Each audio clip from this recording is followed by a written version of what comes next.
Bismillahirrahmanirrahim. Assalamualaikum warahmatullahi wabarakatuh. Alhamdulillahirabbil alamin wassalatu wassalamu ala Rasulillah. La haula wala quwata illa billah amma ba'du. Saudaraku yang berbahagia yang dirahmati Allah Subhanahu wa taala, belajar kita kali ini bertema amar ma'ruf nahi mungkar lewat medsos. Saudaraku, sarana komunikasi saat ini sangat mudah menjadi sarana meraih pahala. Dengan handphone mungil, kita pun bisa meraih pahala. Sekedar nasihat sederhana seperti ajakan sholat, menjelaskan keutamaan suatu amalan, ajakan mengerjakan puasa sunnah, penjelasan perihal hukum Islam, bahaya keyakinan menyimpang, dan amalan tanpa dasar. Itu bisa menjadi pesan dakwah sederhana. Nasihat tersebut bisa jadi kita dapatkan dari bacaan buku atau seorang ustadz dan tinggal kita forward pada nomor kontak lainnya. Ini tip mudah untuk mendapatkan pahala lewat medsos. Walau kita bukan seorang dai, namun kita bisa meraih pahala dari orang yang mengikuti ajakan kita. Dari Abu Mas'ud Uqbah bin Amir Al-Ash'ari radhiyallahu anhu, ia berkata bahwa Rasulullah Shallallahu alaihi wasallam bersabda, barang siapa yang menunjuki kepada kebaikan, maka dia akan mendapatkan pahala seperti pahala orang yang mengajaknya. Hadis riwayat Muslim nomor 1893.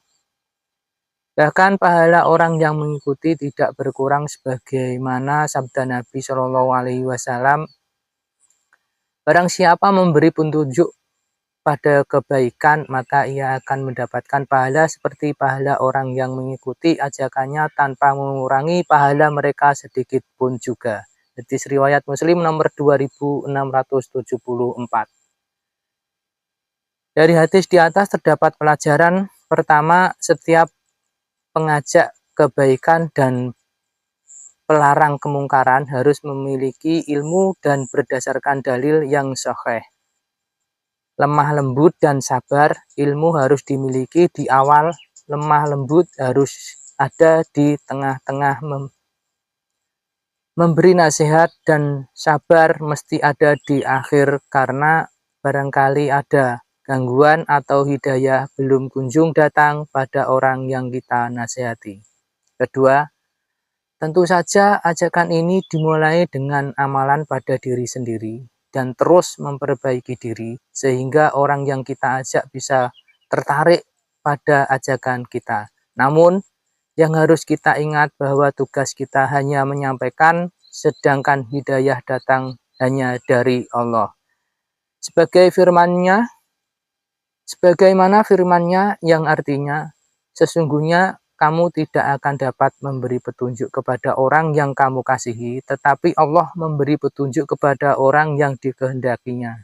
Dan Allah memberi pengetahuan orang-orang yang mau menerima petunjuk. Terjemahan Al-Quran Surat Al-Qasas ayat 56. Ketika Rasulullah Shallallahu alaihi wasallam bersabda yang artinya, sampaikanlah dariku walau hanya satu ayat. Hadis riwayat Bukhari nomor 3461. Yang dimaksud dengan hadis ini adalah sampaikan kalimat yang bermanfaat, bisa jadi dari ayat Al-Quran atau hadis, asalkan yang disampaikan itu benar atau sahih, bukan ilmu atau amalan yang asal-asal dan tanpa tuntunan atau bid'ah. Ayat Al-Quran yang berkaitan dengan hadis tersebut,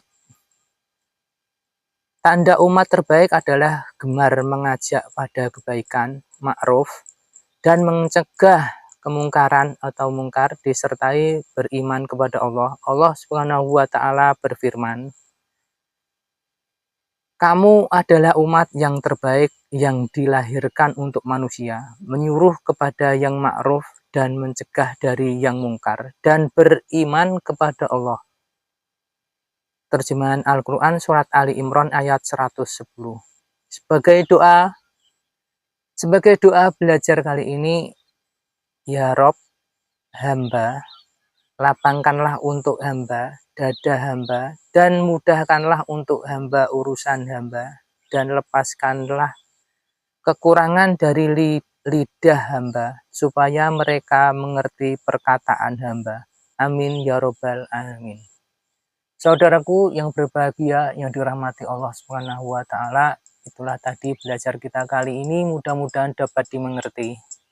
Saudaraku, mari bersama berdakwah, tebarkan manfaat, jadikan media sosialmu sebagai pemberat timbangan amal kebaikan kelak di akhirat. Wassalamualaikum warahmatullahi wabarakatuh.